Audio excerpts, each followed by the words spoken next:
Yo guys, what is up? Max on our first Descendant video, and today we've got a quick updated build guide for Ines. Now, when I put out my first build guide, at the time, I didn't have her fully catalyzed, and I also had yet to play the endgame activity, Void Erosion, and so I got to the level 20 Void Erosion and tried out a bunch of different setups. And so what this video is going to be is updating specifically our build to clear Void Erosion as fast and efficiently as possible, because my build that I put out prior was not optimal for specifically Void Erosion. We've also got some small tweaks to the bossing build to make killing Defiler just as easy and as comfortable as possible. So I hope you guys enjoy the full build breakdown. Let's get right into it. So let's start by talking about the Void Erosion build. Now, in the previous build, I was using 2 mana mods here because Ines passive scales off of her MP, and I thought that was really cool and a cool way to build her. However, when we get to doing harder content, I found that her best ability to clear the hardest content is her Snare Hunter. And in the old setup, we just didn't have enough cooldown to really utilize this super effectively. It was on a 16-second cooldown, and it was costing us a fair bit to cast, and so we could get 1 or 2 of these out every once in a while. But I really wanted to lean into her ability to spam this, because at the end of the day, this is her best clear ability. When you pair this with spamming your 1, your clear speed is just ridiculous. And so I wanted to enable that. So the very first mod that we're going to be adding to the build is MP conversion. This gives us a ton of extra cooldown. It does lower our crit chance a bit, but the ability to spam her 4 with this setup is insane. Now it's on a 5.6 second cooldown. I do have a cooldown on my reactor, so yours might be a little bit higher, but allowing her to really fully just spam this 4th ability really helps for clear speed in Void Erosion. Now, the next modifier is a bit of a toss-up, and I'm going to talk about which one I enjoy most, but the 2 potential slots here, in my opinion, are Decimator. Decimator is incredibly powerful with her 4th, specifically aimed at her 4th. Decimator gives us increased skill power modifier. Anytime that we're killing an enemy with a debuff, our conductor is a debuff on enemies. So anytime you kill an enemy, you get Decimator stacks. Now, Decimator works well on certain characters that have low base modifier values, and it just so happens that the 4th ability, if we're spamming it, has a very low base modifier. In fact, it's 52 at its continuous damage, with its current coils doing 65. So Decimator is literally double damage. When you factor in the focus on tech giving us modifier, it drops down to about 40% increased damage. But Decimator is massive, and it really amps up the damage of her 4th ability. However, one thing that we can't really calculate with damage is uptime on the 4th. And specifically being able to have multiple up, because while you can only have 2 stacks of this, you can have multiple of these. You can have more than 2 out at a time if you're spamming them with low cooldown. And so the other potential option is Potent Collector. This reads, when defeating an enemy, we have a 12% chance, or sorry, a 17% chance to recover 12% of our custom resources. And obviously the 4th ability costs plasma, and so if we're recovering our custom resources at a faster rate, we can spam this more. Now, I was actually fully on board with running Decimator. It's more damage. Its uptime's 100% in Void Erosions, and I thought Decimator was going to give me more times because it was better times because it was more damage, but I actually found Potent Collector to give me faster clear times when we were timing our runs for Void Erosion, because purely of the amount of spam that you can do.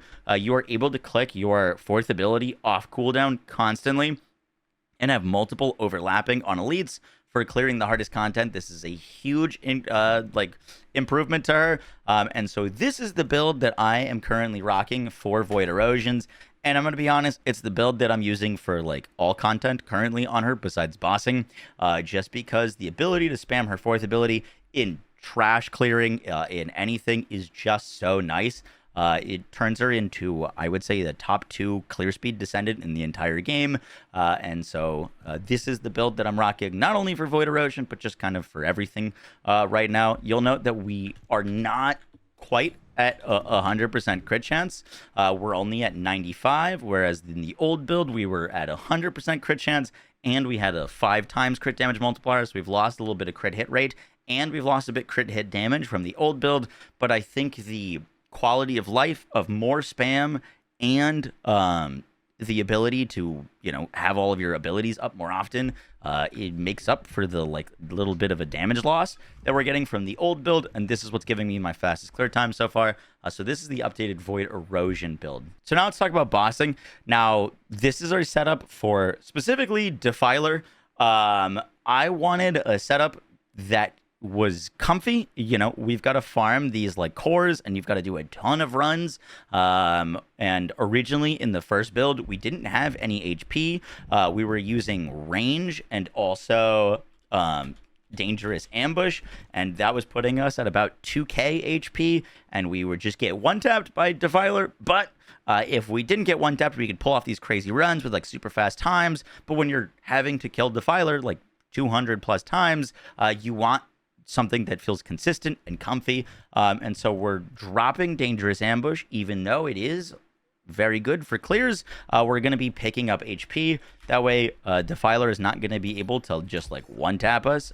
We can take some poke from him, which leads to just faster clears overall, because we're not going to die really.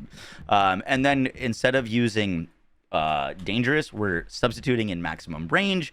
We are using a non-full maxed ranged mod, specifically because if we maximize this to its full rank, we lose 20% modifier, and we're getting the same amount of max bounces with a slightly lower max range when we factor in this 82% increased range. And then you also want to be running quantum domain. This is going to give us our max amount of stacks, or sorry, bounces that we can get with our Defiler.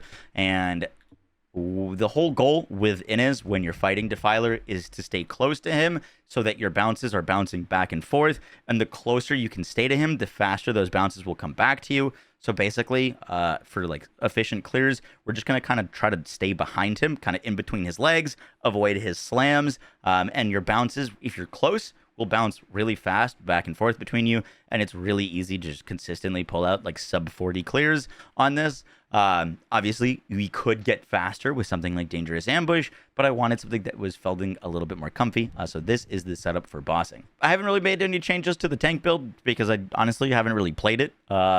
Just something that I thought was neat. I really don't think we're going to see too much of this, just because, with the whole leaderboards coming out, specifically for Void Erosion, we're going to want the fastest clear times possible, and while Plasma Ball gives us survivability, it doesn't really give us much damage.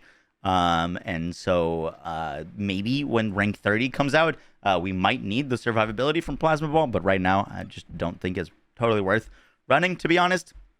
And that is our updated mod guide. For our weapons, we're still running the Secret Garden. I do not have a core on this yet. I really need to. That is going to be my second weapon that I add cores to, and we're going to look for cores that I'm still deciding between, but I think we're going to go for increased sprint speed, either that or reduced grapple cooldown.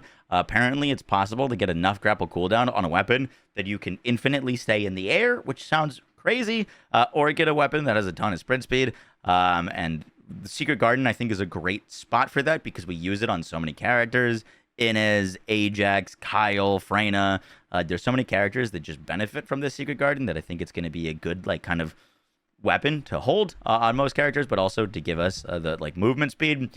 My reactors still stayed the same. I've still got a cooldown crit damage reactor. I don't have this ranked 5.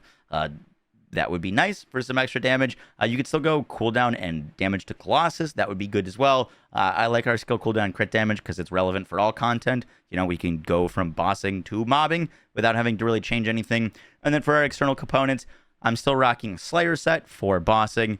And then I just honestly put on all the components that give me as much HP as possible when I'm running Void Erosion. You could still run a Slayer for Void Erosion.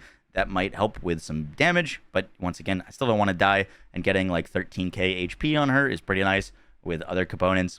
So yeah, that is our little updated guide. Just wanted to make something short for you guys because honestly, the old build that I put out, it was good, it was neat, but I think this is honestly just better all around. So yeah, guys, hope you enjoyed the video. I'll catch you on the next one. Take care. Bye.